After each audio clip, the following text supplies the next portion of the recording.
Kali ini, kita bakal bahas sebuah gagasan kuno yang kuat banget dan mungkin sekarang ini jadi lebih relevan dari kapanpun.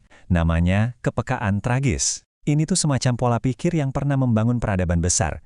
Dan hilangnya pola pikir ini mungkin justru lagi membentuk ulang dunia kita sekarang. Oke, kita mulai dari sebuah teka-teki dulu ya. Filsuf Friedrich Nietzsche pernah nanya soal Athena kuno. Coba dibayangin, ada masyarakat yang lagi di puncak-puncaknya, secara militer, ekonomi, budaya pokoknya jaya banget. Tapi kok mereka malah terobsesi sama pertunjukan drama tentang kegagalan, penderitaan, dan kehancuran? Aneh kan? Kenapa ya? Ternyata jawabannya tuh simple dan pragmatis banget. Mereka sengaja terus-menerus ngingatin diri mereka sendiri soal bencana, bukan karena mereka pesimis atau gimana. Justru sebaliknya, ini cara mereka buat ngumpulin kebijaksanaan dan kemauan biar bencana itu nggak beneran menimpa mereka. Jadi, gimana cara kita memahami paradoks ini? Kok bisa zaman keemasan sebuah peradaban malah melahirkan obsesi sama sisi paling gelap dari takdir manusia? Yuk kita bedah lebih dalam. Coba kita kembali ke Athena di abad ke-5 sebelum Masehi. Mereka itu pusatnya inovasi dunia. Mereka yang nyiptain demokrasi, mereka yang kuasain lautan dengan angkatan laut dan perdagangannya. Pokoknya mereka itu negara adidaya di zaman itu. Tapi, di tengah semua kemegahan ini, acara publik terbesar mereka itu bukan perayaan kemenangan loh, tapi justru festival drama yang isinya kisah-kisah tragis. Nah, kunci buat mecahin teka-teki ini ada di sebuah konsep yang kita sebut kepekaan tragedi. Ini bukan soal pesimisme sama sekali ya, tapi justru soal membangun kekuatan masyarakat dari dalam. Jadi, apa sih sebenarnya kepekaan tragedi itu? Gampangnya gini, ini tuh kesadaran kolektif bahwa semua hal hebat yang udah dibangun dengan susah payah, itu bisa hancur. Sebuah pemahaman kalau kesuksesan itu bisa bikin kita sombong dan lengah. Jadi dengan sengaja nunjukin skenario terburuk ke warganya, Athena itu sebenarnya lagi menyuntikkan vaksin psikologis buat melawan keangkuhan. Prosesnya itu dirancang dengan cerdas banget. Warga negara itu nggak cuma nonton drama, tapi mereka bareng-bareng ngerasain ketakutan dan iba.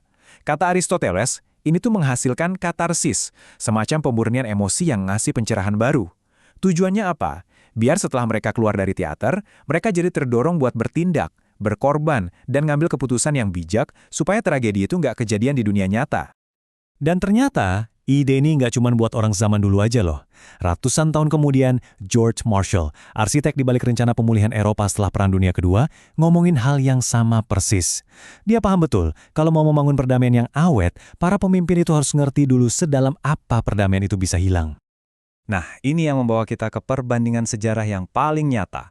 Coba kita lihat gimana dunia merespons dua perang dunia dan gimana kepekaan tragedi atau ketiadaannya bisa nentuin nasib jutaan orang. Di sini kita bisa lihat ada dua pendekatan yang beda banget. Setelah Perang Dunia Pertama, tujuannya idealis banget, perang untuk mengakhiri semua perang.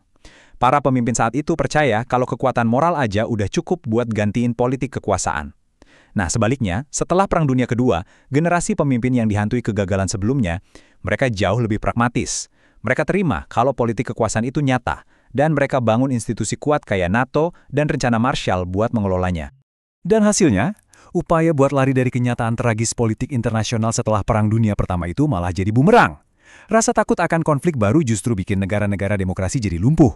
Mereka gagal menghadapi ancaman yang mulai muncul, yang akhirnya malah memicu Perang Dunia Kedua. Sebuah konflik yang jauh-jauh lebih parah. Beda banget sama generasi setelah Perang Dunia Kedua. Karena terinspirasi oleh tragedi yang baru aja mereka alami, mereka justru berhasil membangun sebuah tatanan yang sangat kuat. Mereka sadar kalau perdamaian itu butuh biaya, pengorbanan, dan kewaspadaan yang nggak ada hentinya. Hasilnya, perdamaian panjang, periode terlama tanpa perang antar negara besar dalam sejarah modern. Tapi, disinilah letak ironi terbesarnya. Justru karena kesuksesan yang luar biasa dari tatanan pasca perang itulah, kita sekarang jadi lupa sama pelajaran-pelajaran tragis yang jadi fondasinya. Coba deh kita lihat data ini sebagai contoh konkretnya. Selama bertahun-tahun, investasi buat menjaga tatanan internasional itu terus menurun. Belanja pertahanan sebagai persentase dari PDB misalnya, turunnya cukup signifikan. Ini nunjukin ada asumsi yang lebih luas bahwa perdamaian dan stabilitas itu ya otomatis ada, bukan sesuatu yang harus terus-menerus diperjuangkan secara aktif.